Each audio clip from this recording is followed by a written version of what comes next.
Hello,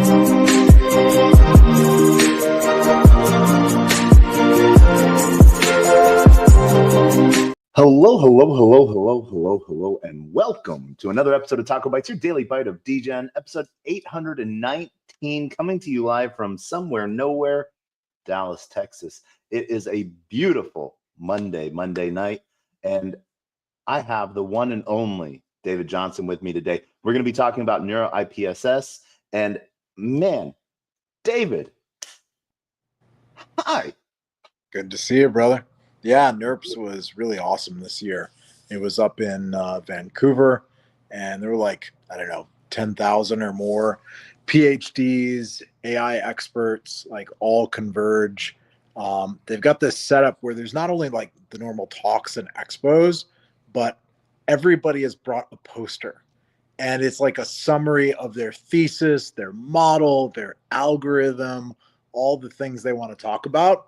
And they have these huge rooms where everybody puts up their poster and just you got 10,000 experts cycling through asking questions about the research. So it was pretty wild. And yeah, I kind of took it upon myself to go try to red pill as many people as I could on decentralized AI and smart agents. And yeah, got a great reception. So it was a lot of fun. Awesome. That was actually something I wanted to talk to you about because, we talk about green pilling, we talk about orange pilling. Breaking free from the matrix, obviously red pilling, that sort of like goes hand in hand. There was a moment in my head where I was like, well, it could be a blue pill because like every AI gets like represented by like a blue light in some shape or form, only when it's, but you got to go back to Morpheus roots, red pill. Yeah, that's the only way out of the matrix. So, but it was cool. I mean, a lot of people there were focused on how to improve like the next large language model, these sort of advanced techniques.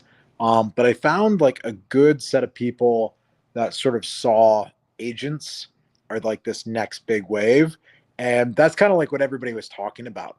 It felt like the posters and the talks were kind of like maybe 6 months behind the current hot trends because you have to, submit the papers a long way before the actual event. But what people really wanted to talk about was agents and how to use all these models and what's going on in crypto with, virtuals and truth terminal and AI 16Z. Like, it's just sort of really blowing people away how fast that segment is growing. And all of that's happened in like the last 3 or 4 months. Right. Yep. And so like with Morpheus, we've been talking about this for a year, but like other people are just like right now waking up to, oh, an agent, it's going to have an avatar, it's going to talk to people, it's going to have a wallet, it's going to be able to do all these cool things. So yeah, it's nice to see that validation in reality and sort of catching up with what we've been talking about. Nice. And so for those that don't know, can you tell what NeurIPS is? Sure. I believe it's short for Neural Information Processing Systems, basically large language models, right? Neural or neural network systems is sort of another way to think about AI. I mean, AI has been around for 4 or 5 decades, a long time, and it's gone through these different waves. So neural or neural networks is a good way to think of them, but the sort of modern wave right now is large language models, diffusion models for images, stuff like that. And so that's sort of the background. And this is like mostly a research conference. Like I found one giant hall and it was just theoretical stuff. And eventually I found the other giant hall full of the application people, like how you actually use these models. And so, but a lot of talent there, right? Those are the guys building these agents, right? And shipping this stuff. And there was a good showing from the decentralized AI community, right? So Morpheus held a hangout with Bagel Network, went to the Akash events. There were BitTensor events, meetups.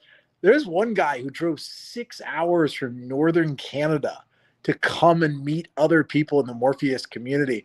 Dude told me his birthday is the white paper day. And he was just like ecstatic to like meet other Morpheus community members in person. Like, so he drove all the way down to Vancouver. So Like, yeah, that energy was really cool. It was funny. There's a lot of people that showed up to the side events. They're like, oh, there's a conference in town.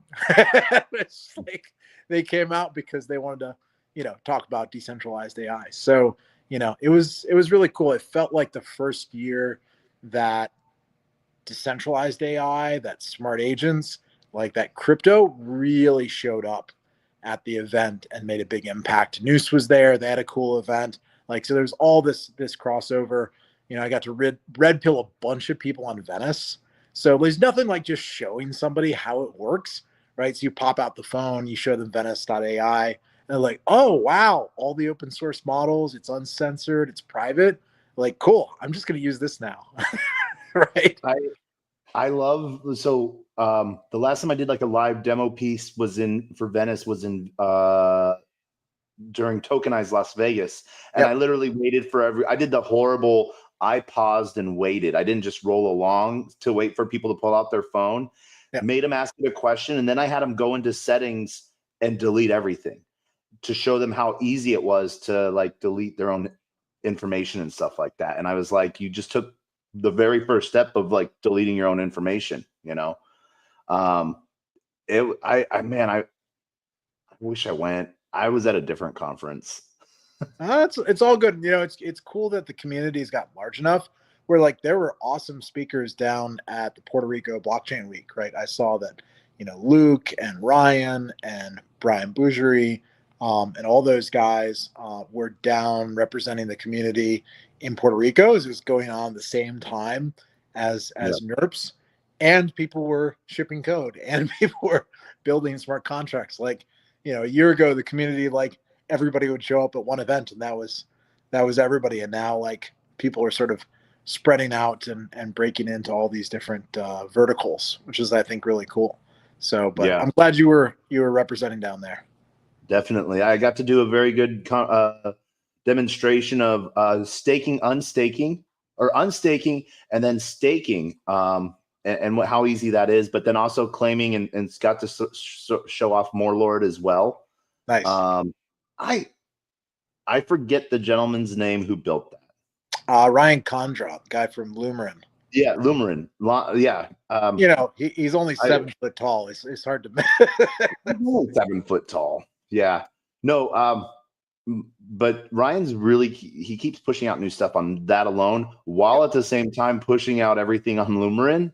And that was really awesome. Jeff got to do a really good presentation on running his own agent. And he's one of those people that took the time to get his like 5 different safety API keys from Twitter to add it to his Moorbot.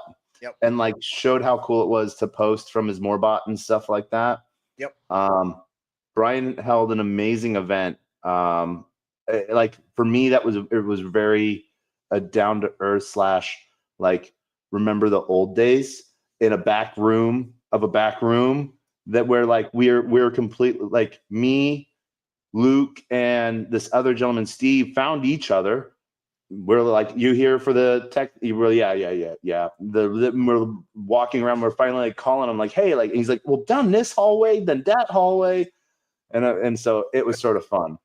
But it was a full room, and it was a really good time. And we even had Kyle come in virtually and showcase in 10 minutes how to launch a more 20 factory token and stuff like that. So test 7 was created virtually during that presentation. Wow. So nice. Yeah. I mean, it's really coming together. Like the things that we were, talking about, and the white paper last September, like it's live. Like compute, all these things are coming together. Maybe one thing to put on the horizon is Builders is getting really close. It's been in testnet, it's been audited, and that's like the big 4th milestone, right, for Morpheus, is not just capital, code, and compute, but actually reward builders. And there's like 40 plus people in the community ready to, be builders on Morpheus. And so if you go to more.builders, there's a huge list of people participating in the ecosystem. So I can't wait for that. It's looking like it's going to be super early January. So Yeah. we're not far away from seeing that last piece sort of slot into the puzzle and go live. And I think the timing is perfect because, you know, I'm not sure which agents you would have listed 6 months ago or Yeah. even 3 months ago, but now there's a critical mass of agent builders out there, right? And they all need capital, code, compute, and rewards, right? And keep in mind, Morpheus is agnostic, right? You can build on Truth Terminal or AI16Z or virtuals or anywhere you want, and Morpheus wants to be the discovery, the agent reward system, the monetization across all those platforms, right? Yeah. Be that neutral infrastructure. So yeah, it feels like the time is right, and I can't wait to see that go live. Speaking of neutral infrastructure, some of the, I don't want to call it FUD that I've caught in my headlines was a lot of the talks at NeurIPS around um, boxing in AI, heavily regulating it, and I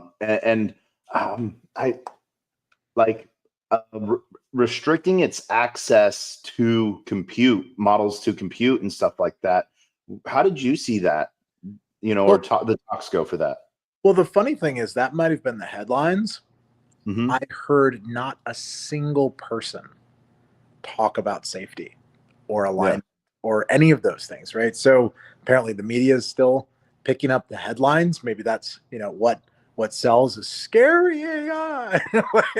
But like none of the experts were talking about that, and it feels like that wave of like scare tactics has largely gone away, right? Yeah. Because most of that was generated back when they were trying to do the regulatory capture in 2023, right? And it's scary, so it has to be regulated. But now you've got the incoming, administration publicly saying open source AI is the way, right? And it has to be censored, it has to be permissionless, right? Otherwise, somebody ends up controlling it. So to see that shift in just 1 year, right, from like super, regulatory focus to embracing open source is a hell of a shift, right? And everybody recognized that open source is caught up, right? Between Llama and Grok and all these great open source models now, like there's no moat. Like people were equally using Llama or ChatGPT or other options in their research, and a lot of the research has shifted to the open source models because you can't fine tune the proprietary one, right? You can't push it forward because you don't know what the weights are, right? Yeah. And ChatGPT is just getting worse. Like they used to give you the weights, then they didn't do that. Then they gave you the API. Now they won't give you the API, and they want like $200 a month to sign up. And it's like, I'll just run the open source one. It's just as good. Thanks, I'm good, right? So there seemed to be a lot of openness. So it's interesting to hear that gap between like what was reported and like what people were actually talking about. That's where I sort of saw it, but I didn't know if it had been talked about at all. And like, because around the same time, both Andreessen's talk with Rogan sort of was making its real like second wave, and being pulled apart for different sound bites. And then I think I don't know, was it at NeurIPS that Sora 2 was unveiled, or was it like day one?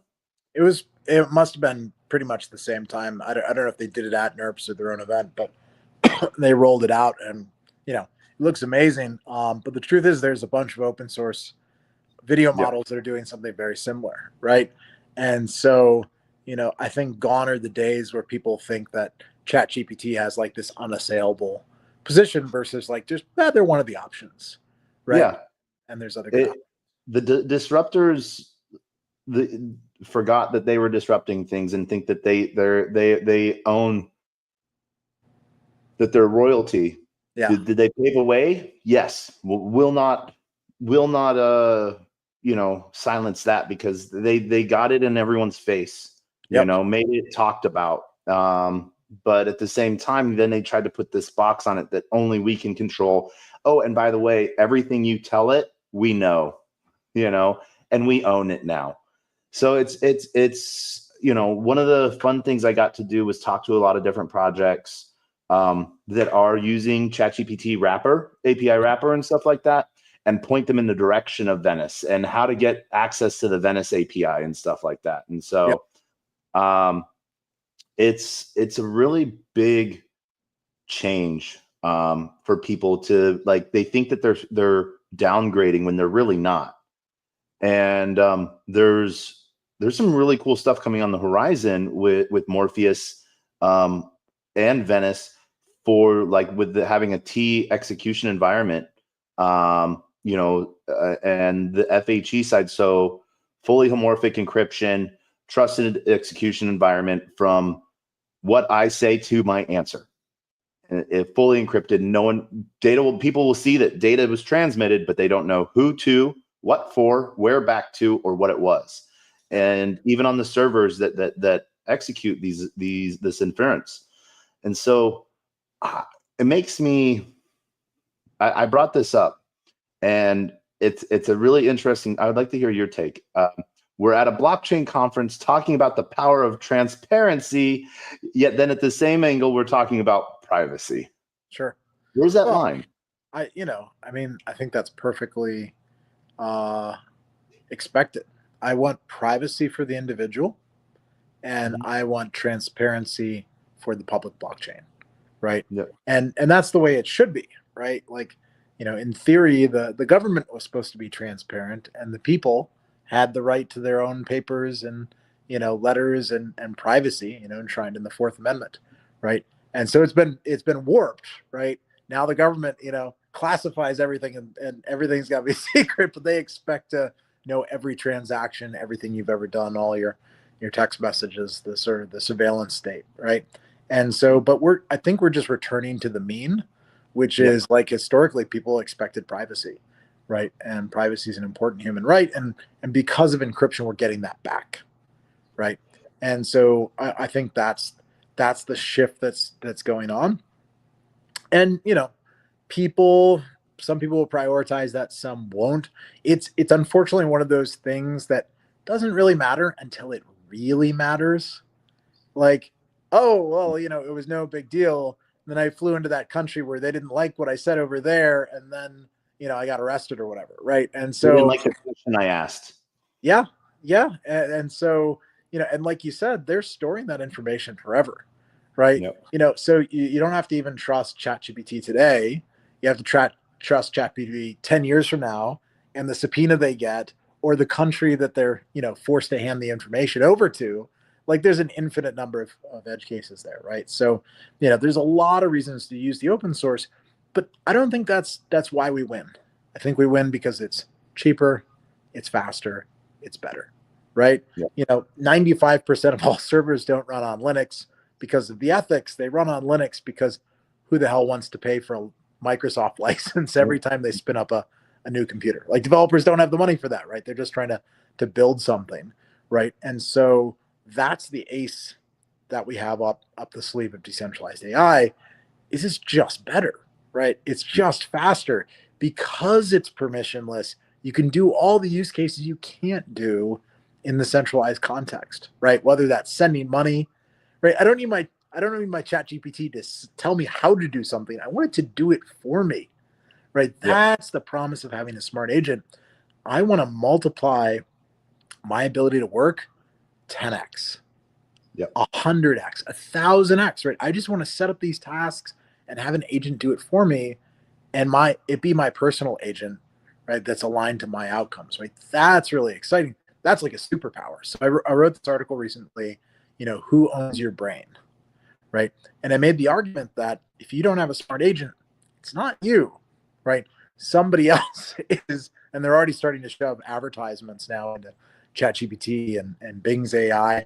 And, like, it's not even giving me the answer anymore. It's whatever somebody bid to tell me the answer is, right? Yep. And so it's like, I want to own my own intelligence. I want to get the benefit of this, because what happens is these big tech companies, they're getting 10x the benefit, and they're kind of giving crumbs to the users, right? Here's free Gmail, right? Here's a free, productivity tool or whatever. But the data they get out of it is worth 10 times as much.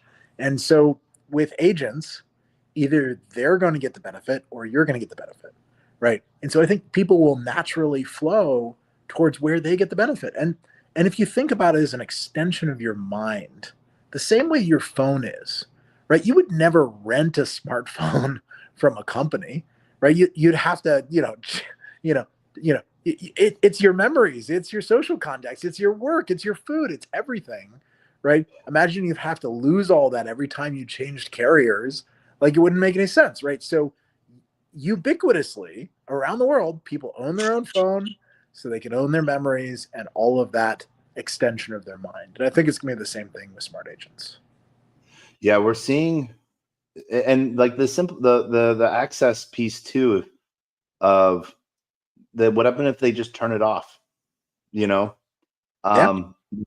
And like, or what, like, they go the same route as Google credits or Amazon credits. They give you $100,000 worth of credits that either you burn through more quickly, like you burn through 99,000 of it while you're sleeping, or they get you for the like a year or two, and then all of a sudden they're like, hey, now it's $10,000 a month.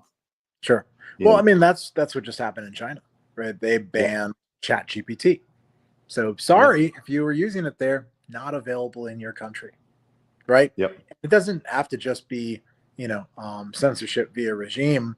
Like, maybe the income of the country is really low and they don't think the high odds of converting people to a pro account. They just block those IP addresses. Like, sorry, guy in Nigeria. Sorry, Brazil. Sorry, sorry, a few billion people. You don't get intelligence, right? And so, that doesn't make any sense, right? People are going to want access to intelligence. So you look at where Venice has taken off.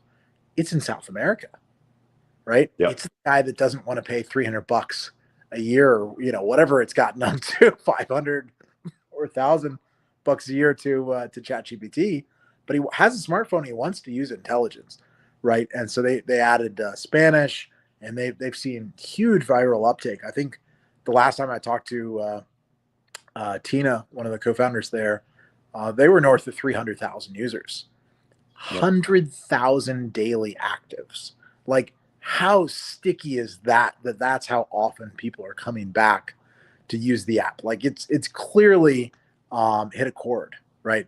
And is going viral with people. So hopefully, like, that's the tip of the spear, right? As we see Venice grow to 1 million users, millions of users, and it really sort of introduces people to all these open source models and having their own smart agent and the whole thing. Yep. And so for those that don't necessarily know what we are talking about, if you're on Twitter, you can go to Ask Venice, VENICE, or you can go to venice.ai. It is a simple enhanced web browser app. So you're not actually going to a Google Play Store or the Apple Store.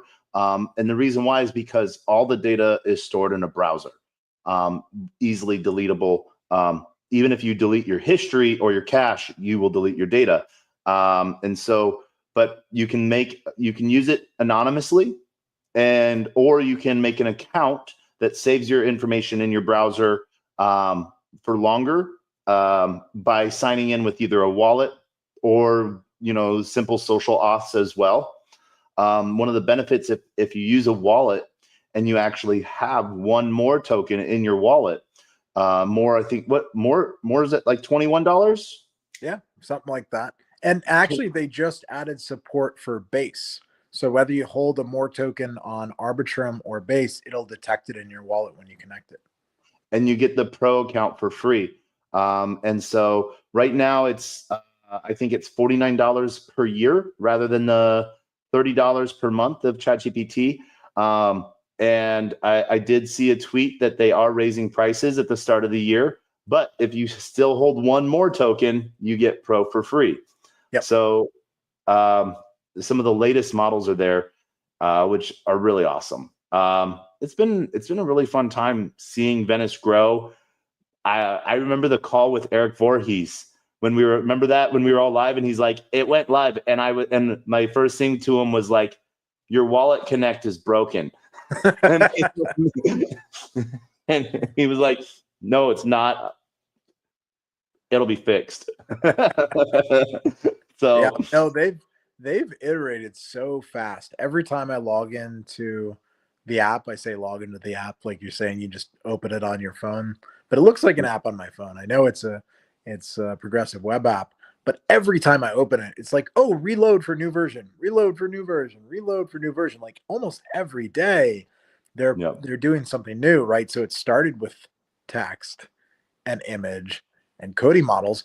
Now you can create characters. Now you can control the prompts. Like it's become super easy to use, and they're just like making it more and more powerful. Um, and what I really love is they built in search. So I don't have to go to Google anymore. I just ask Venice. It not only just gives me the answer, but it lists all the citations, and I never had to scroll through a bunch of ads on Google. It just gave me the answer. So I've not only deleted ChatGPT, I've basically stopped using Google, right? yeah, Because I remember 90s Google, and it was really good results. And like I don't know what the hell happened, but it like keeps going down. I don't know if like they pushed on the revenue too hard, or they're promoting too many ads, but like it's not what it used to be. And so I'd rather just use Venice.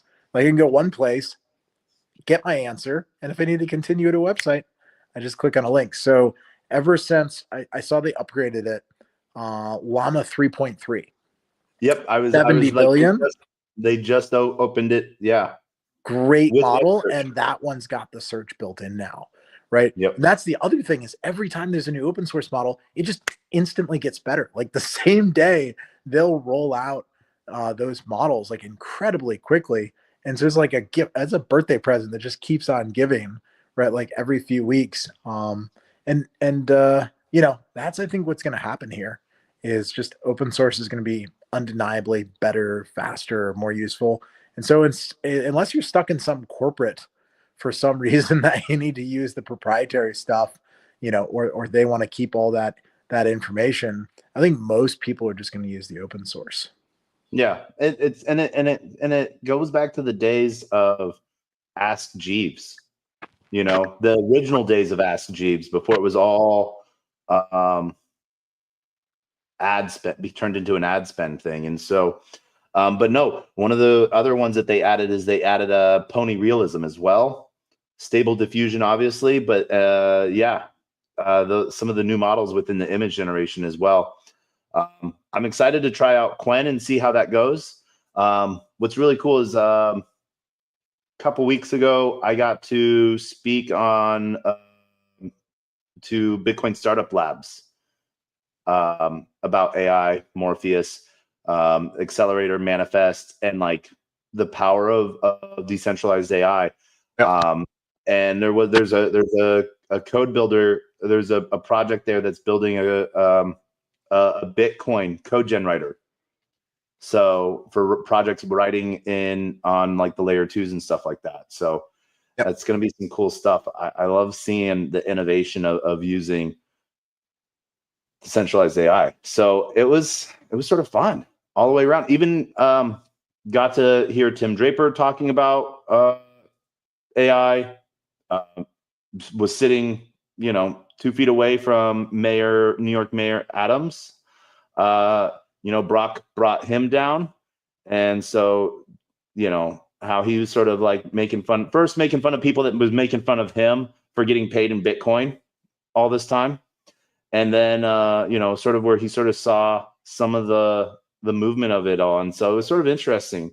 Also, I've never heard a mayor drop the F-bomb so often. True New Yorker. Well, it's Yeah. funny, Tim Draper. I was at the DCG event. Digital Currency Group holds a big annual summit, and their whole thing this year was decentralized AI, right? And they dropped a big announcement about an entire new division called Yuma, named after Yuma Consensus, which is what Bitensor is built on, right? And they're just going all in on subnets and decentralized AI and smart agents. And I caught up with Adam Draper there, and got to red pill him on Venice and Morpheus, and like he really really got it. I've got to see him sort of over the years at different events, and Yeah, he tends to be at the leading edge, right? Like was one of the first investors in Coinbase and stuff like that. That's Speaking of Coinbase, that's the other thing that's really hit is credit to Brian Armstrong, right? Him and one of the Coinbase developers, Lincoln, have been pushing Lincoln. out a constant stream of cool updates about Agent Kit, which Yep. is basically a tool set to use their wallet in order to enable an agent to pay on chain, right? Yep. So, and working with them, I saw Rakshak, the maintainer of Morpheus for smart agents, just pushed out 0.2.1, has a built-in DCA agent, has a built-in gasless transactions on base. So integrating into all these Coinbase tools that have been released, and that's starting to power virtuals and a bunch of these platforms, right? So credit to them for kind of leaning in, seeing the agent wave, and putting out good tools, because that's what you really want, right? You want this hooked into the best infrastructure. So I think that's what's Yep. happening. Yeah, we and for those that don't know, it's USDC gasless on base. Another big proponent of that is Jesse Pollock. He's really sort of, he's like, I don't get it all, I don't need to, but let's make it happen. Right. And so it's been awesome to see the base engineering team work hand in hand with Morpheus and the entire community at that, not just, and so um, it's awesome to sort of see how people are working to move things forward to make things as easy as possible. Yep. For owning your own agent. One of the things I might want to spoil myself for Christmas and buy a new computer, or just buy a desktop that sits in back, and I'm like, well, how do I want to build it? Do I want to build it live with someone else? And like, I get to play Neanderthal and we just live stream the whole thing. And we like put different nodes on command lines and just like show someone from scratch to finish of how to take a little bit more control of their life. Because Sure. the scary part is the biasness, in advertising within agents and stuff. And so Yep. that, I don't remember where we were on a panel somewhere together in Yep. the world, which is amazing. I love getting to do. Talked about, where we see a lot of agents getting pushed is in like the healthcare side of things. I think one of the biggest ones that sets sort of the tone, but isn't a huge use case, is Grace from SingularityNet on that healthcare side. But agents that take care of those that are at risk, or my grandma, and keep them company. But then if they automatically start saying, hey, your blood pressure seems a little high, maybe you should like this new version of Lipitor, or something like that. And my grandma's already made a friend out of this AI agent, and okay, sure, why not? You've steered me right on everything else, and so that's the scary side of it. But I don't like I acknowledge it, but I don't like to ruminate on it, because the possibility for good is so much bigger. Yep. But we can't ignore it. 100%. What was some of the, so you got to see, so you said there was one hall of just theoretical, another hall of application. Was there like a tiny little like maintenance hall of the deranged? That's a good question. Maybe that was the sort of the outside the hall crew of people sort of nerding out on what's next. But it was interesting. Met a lot of the people that have sort of been heads down in AI that are sort of just now realizing that crypto has compute and capital and all these tools to empower what they're doing. Yeah. That is, it's enough to keep track of your own field, right? Let alone know what's going on in other fields or industries, right? Yeah. So I think there's a huge benefit to cross pollination, right? To going to these events, kind of mixing all the AI people with all the crypto people, and it's an interesting mix. But there's a lot of depth and sort of richness in AI that's developed over the decades, and so the more you understand it, the more you can really understand how to apply it, right? And so I sort of challenged myself to try to. I made the rounds and I tried to see every poster at NeurIPS. I don't know if I did or not, but like and really kind of engage with everybody. Maybe 5 or 10% of the people were talking about agents, right? And really engage with those researchers, show them something new, try to understand their approach. People starting to break into what a multi-agent systems look like, right? What if you have a swarm of agents? What if you have a delegator agent? What if you have a manager agent? Like they're experimenting with all these different frameworks. So, but it was cool to see. Yeah. Two other things that sort of made headlines this last week on agents or on compute side was the new supercomputer chip. And everyone's sort of scared of what will happen to Bitcoin. And, then there's the simple fact of going back to Satoshi's white paper. He's like, we'll find the block that everyone agrees was valid. We'll fork from there with the new encryption model, Yeah. So yeah, it definitely made headlines. The Willow quantum computer chip that you're referencing that Google released. Yep. But looking at the numbers, and I had run them a couple of years back, you really need like a million qubits or millions of qubits to really start effectively threatening the existing encryption standards. And so we're still a ways out of that, despite sort of the hyperbole. Yep. Google, ran this very narrow test, and they're like billions of years of calculations, and it's like, okay, yeah, but for like that, like one one thing, and it's not really a useful comparison for Bitcoin because Bitcoin's not running on CPUs. It's not Yep. running on GPUs. It's already gotten to application specific integrated circuits, ASICs that do nothing but mine Bitcoin. The average ASIC's like, I don't even know what it is this year, but last year it was like 100 trillion calculations a second, right? Yep. 100 teraflops in an ASIC, and there's millions of those globally. So, I think it's going to be a while before it needs to be addressed, but it's worth addressing sooner than later. Though it means a change in hardware potentially. So you probably want to plan out 5 years in advance and, Yep. be very clear because you're affecting a lot of capital. You're affecting a lot of people. It's something to address. You don't want to be caught by surprise, right? And somebody has an additional breakthrough, or they figure out how to do the chips in parallel, and they've got enough of the chips, even if they're individually 100, that they can aggregate a million, qubits, so you don't want to be caught unaware. And clearly people are preparing for it, right? The post quantum or quantum resistant encryption algorithms or encryption standards just got finalized by NIST, the National Institute for Standards, this year, right?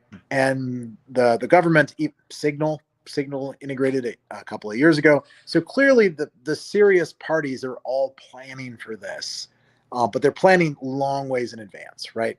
So hopefully you really want it to get addressed ahead of time. But I'm reasonably competent or confident that the competent protocols will address it.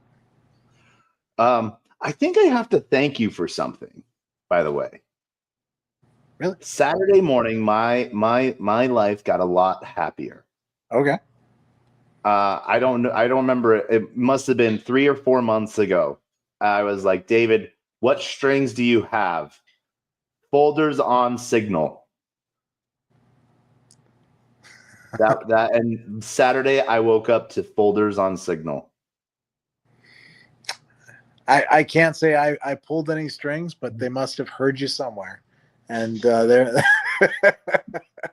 so Moxie and the crew must be working at it. But they keep making it better and better. They do.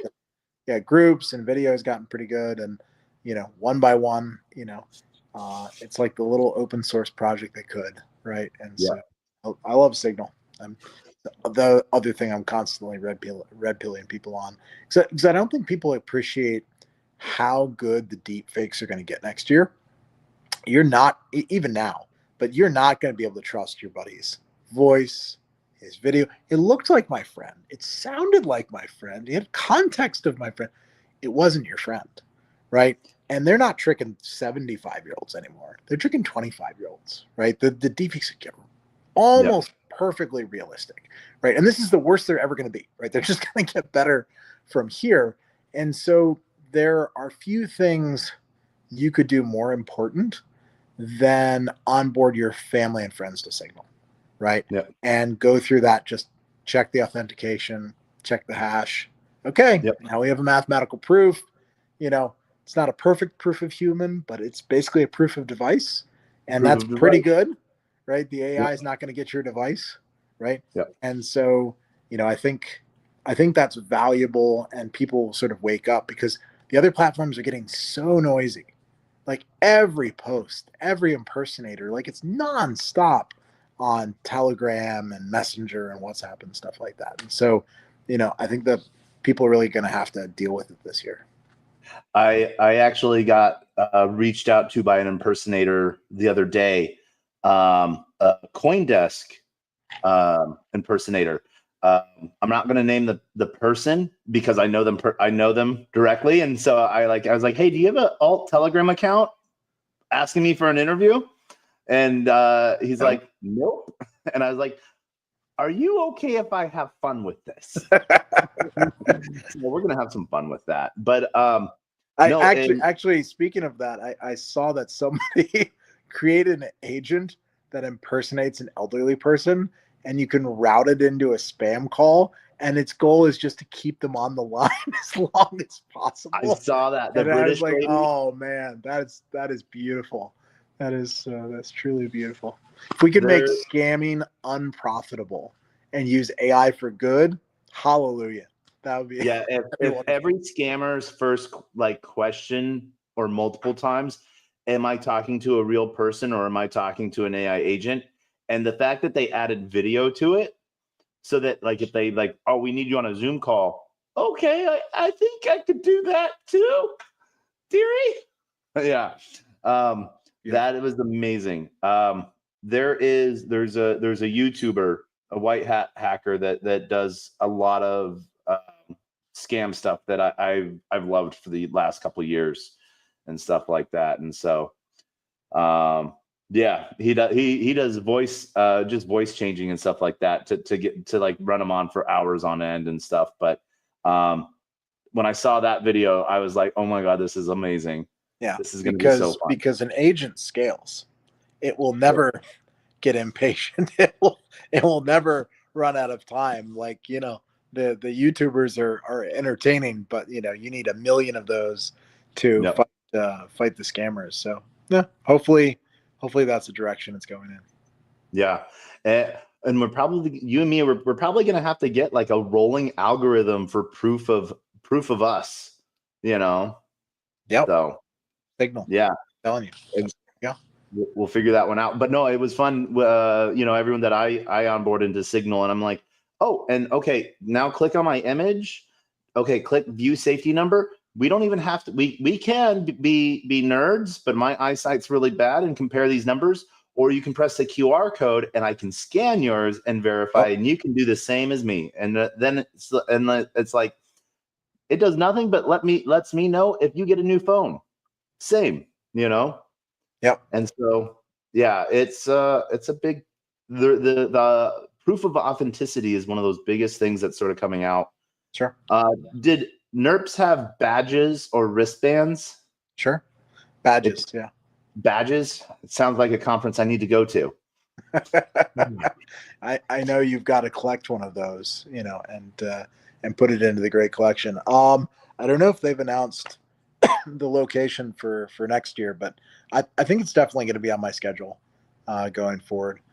Just the sort of quality of AI talent there, the interesting minds to engage, a lot of signal, very little noise, right? Yeah. And so that's cool to see. It definitely sounds like it needs to be on my rotation as well. I think like the biggest piece on encryption that I saw was at DevCon through Cursive.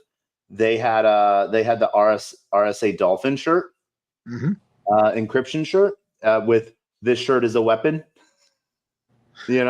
Classic. Because we've gotten there's a term I've heard it again recently, and I always keep dual use for AI.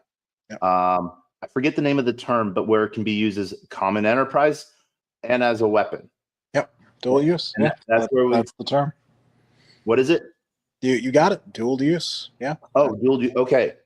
I called it what it was, and that turned out to be. I love naming conventions. Sometimes they make it so easy, but that's the scary thing, that literally tomorrow the government could issue that Morpheus is a weapon.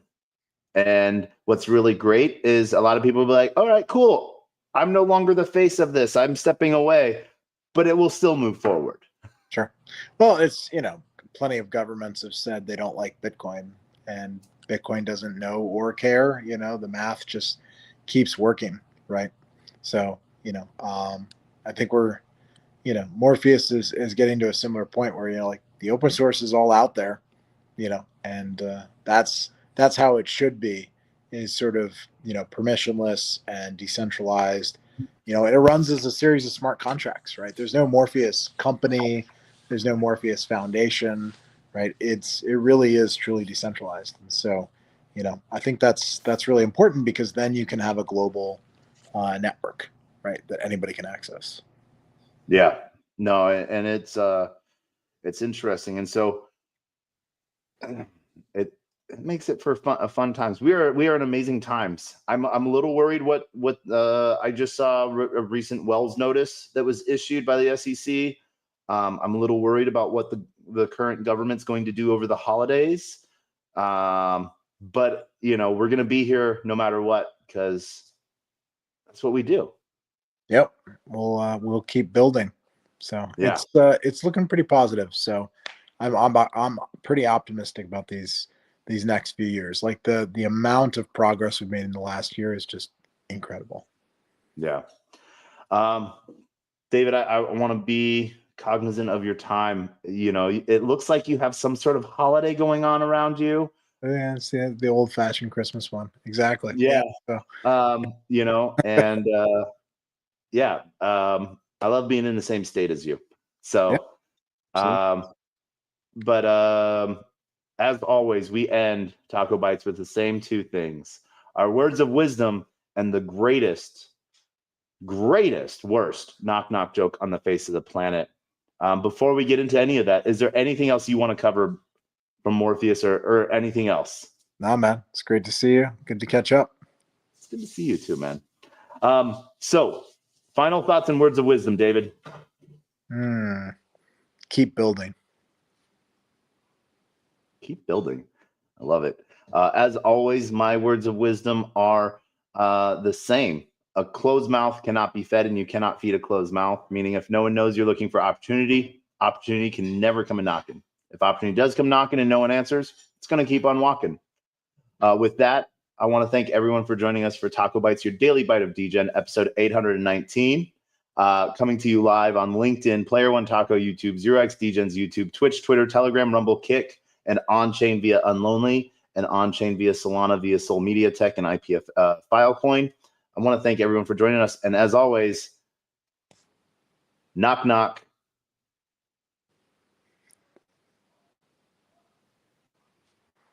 Who's there?